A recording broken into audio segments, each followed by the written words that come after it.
मेरे प्यारे दोस्तों, भाइयों और बहनों, आप सबका राधा कृष्ण भक्ति ज्ञान चैनल में स्वागत है। आज मैं आप सबको शिव महापुराण की कथा सुनाने जा रही हूँ, जो कि बड़ी अच्छी और बड़ी रोचक है, जिसको सुनने से भगवान भोलेनाथ बड़े ही प्रसन्न होते हैं। तो बोलिए विघ्नहर्ता गणेश भगवान की जय, उमापति महादेव की जय।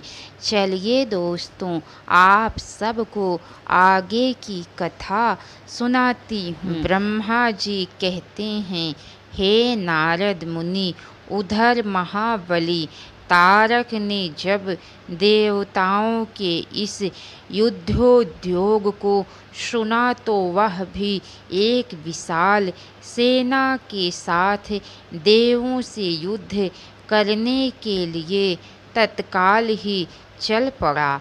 उसकी उस विशाल वाहिनी को आते देख देवताओं को परम विस्मय हुआ।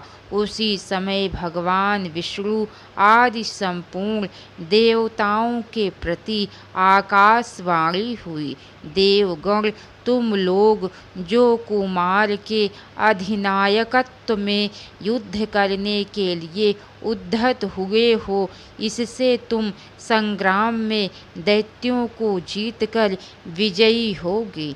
ब्रह्मा जी कहते हैं, हे मुने, उस आकाशवाणी को सुनकर सभी देवताओं का उत्साह बढ़ गया। उनकी युद्ध कामना बलवती हो गई और वे सब युद्ध के लिए आ डटे। इधर बहुसंख्यक असुरों से घिरा हुआ वह तारक भी बहुत बड़ी सेना के साथ वहां आ धमका। भयंकर युद्ध होने लगा। भगवान श्री हरि ने अपने आयुध सुदर्शन चक्र और सारंग धनुष को लेकर युद्ध स्थल में महादैत्य तारक पर आक्रमण किया। तदंतर सबके देखते देखते श्री हरि और तारकासुर में अत्यंत रोमांचकारी महायुद्ध छिड़ गया। तब ब्रह्मा जी ने स्वामी कार्तिकेय से कहा, हे पार्वती सुत विष्णु और तारकासुर का यह व्यर्थ युद्ध शोभा नहीं दे रहा है, क्योंकि विष्णु के हाथों इस तारक की मृत्यु नहीं होगी। यह मुझसे वरदान पाकर अत्यंत बलवान हो गया है। हे पार्वती नंदन, तुम्हारे अतिरिक्त इस पापी को दूसरा कोई नहीं मार सकता। तुम शीघ्र ही उस दैत्य का वध करने के लिए तैयार हो जाओ। तारका का संहार करने के निमित्त ही तुम शंकर से उत्पन्न हुए हो। ब्रह्मा जी का यह वचन सुनकर कुमार कार्तिकेय ने प्रसन्नता पूर्वक तथा अस्तु ऐसा ही होगा कहा तथा वे युद्ध के लिए तत्पर हो गए। कुमार कार्तिकेय के साथ तारकासुर का भयंकर युद्ध होने लगा। सबके देखते देखते कुमार के आघात से तारकासुर सहसा धराशायी हो गया और उसके प्राण पखेरु उड़ गए। महाबली दैत्यराज तारक के मारे जाने पर सभी देवता आनंद मग्न हो गए। उस समय भगवान शंकर भी कार्तिकेय की विजय का समाचार पाकर पार्वती के साथ प्रसन्नता पूर्वक वहाँ पधारे। स्नेह से युक्त पार्वती जी परम प्रेम पूर्वक अपने पुत्र कुमार को अपनी गोद में लेकर लाड प्यार करने लगी। उसी समय वहाँ एक महान विजयोत्सव मनाया गया। देवताओं ने पुष्प वर्षा की। तत्पश्चात भगवान रुद्र जगत जननी भवानी के साथ अपने निवास स्थान कैलाश पर्वत को चले गए। इधर सभी देवताओं ने शंकर नंदन कुमार का स्तवन करते हुए निवेदन किया कि हे कुमार, आपने असुरराज तारक को मारकर हम सब को तथा चराचर जगत को सुखी कर दिया है। अब आप आपने माता पिता पार्वती और शंकर का दर्शन करने के लिए शिव के निवास स्थल कैलाश पर चलने की कृपा करें। तदंतर सब देवताओं के साथ कुमार स्कंद शिव जी के समीप कैलाश पहुँच गए। वहाँ शिव शिवा के साथ सबने बड़ा आनंद मनाया। देवताओं ने शिव जी की स्तुति की। शिव जी ने उन सबों को वरदान तथा अभयदान देकर विदा किया।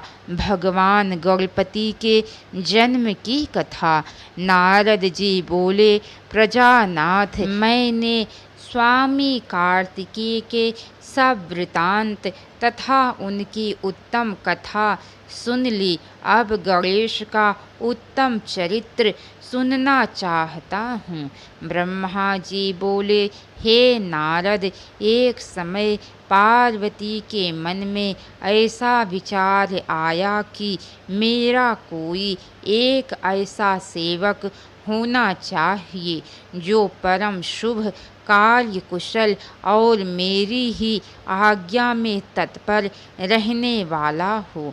यों विचार कर पार्वती देवी ने अपने शरीर के मैल से एक ऐसे चेतन पुरुष का निर्माण किया जो संपूर्ण शुभ लक्षणों से संयुक्त था।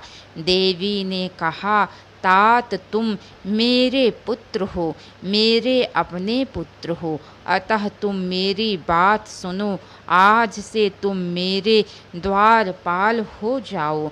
मेरी आज्ञा के बिना कोई भी हठ पूर्वक मेरे महल के भीतर प्रवेश ना कर पाए, चाहे वह कहीं से भी आए, कोई भी हो। ब्रह्मा जी कहते हैं, यूँ कहकर पार्वती ने गणेश के हाथ में एक सुंदर छड़ी दे दी और गणराज को अपने द्वार पर स्थापित कर दिया तथा सखियों के साथ स्वयं स्नान करने लगी।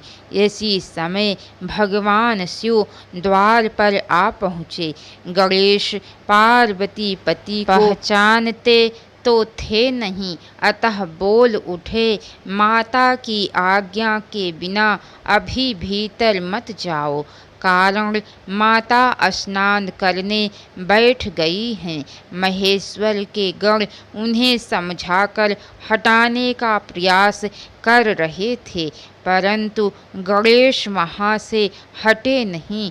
शिव गणों एवं गणेश जी का युद्ध होने लगा, पर वे गणेश को पराजित ना कर सके। तब स्वयं शूलपाणी महेश्वर ने गणेश से युद्ध करना प्रारंभ कर दिया। घोर युद्ध हुआ। अंतो गत्वा स्वयं शूलपाणी महेश्वर ने त्रिशूल से गणेश जी का सिर काट डाला। जब यह समाचार पार्वती को मिला तब वे क्रुद्ध हो गई और बहुत सारी सखियों को उत्पन्न करके प्रलय जैसी स्थिति बना दी। यह देख देवर्षियों ने भगवती को प्रसन्न करने के लिए प्रार्थना की तो भगवती जगदम्बा ने कहा, यदि मेरा पुत्र जीवित हो जाए तो सब कुछ ठीक हो जाएगा। भगवान शंकर के आज्ञा अनुसार शिव गणों ने उत्तर दिशा से एक हाथी का सिर लाकर उस धड़ में जोड़ दिया। इसके अनंतर देवताओं ने वेद मंत्रों द्वारा जल को अभिमंत्रित कर उस बालक के शरीर पर छिड़का, जिससे वह बालक चेतना युक्त होकर जीवित हो गया। अपने पुत्र को जीवित देखकर पार्वती देवी प्रसन्न हो गई और उन्होंने हर्ष तिरेक से उसका मुख चूमा और प्रेम पूर्वक उसे वरदान देते हुए कहा, अब से संपूर्ण देवताओं में तेरी अग्र पूजा होती रहेगी और तुझे कभी दुख का सामना नहीं करना पड़ेगा। ब्रह्मा जी कहते हैं, हे मुने, तदंतर ब्रह्मा, विष्णु और शंकर आदि सभी देवताओं ने मिलकर पार्वती को प्रसन्न करने के लिए गणेश को सर्वाध्यक्ष घोषित कर दिया। इसके आगे की कथा दोस्तों आप सबको कल सुनने को मिलेंगी। तो कैसी लगी कथा लाइक करके कमेंट बॉक्स में ज़रूर बताइएगा। तो बोलिए हर हर महादेव। अब तक की सारी वीडियो देखने के लिए आप सबको बहुत बहुत धन्यवाद। राधे राधे दोस्तों कथा में जहाँ कहीं भी कुछ भी गलती हुई हो तो उसके लिए आप सब क्षमा कीजिएगा। आप सबसे मैं बारंबार क्षमा मांगती हूँ। तो बोलिए राधे राधे दोस्तों।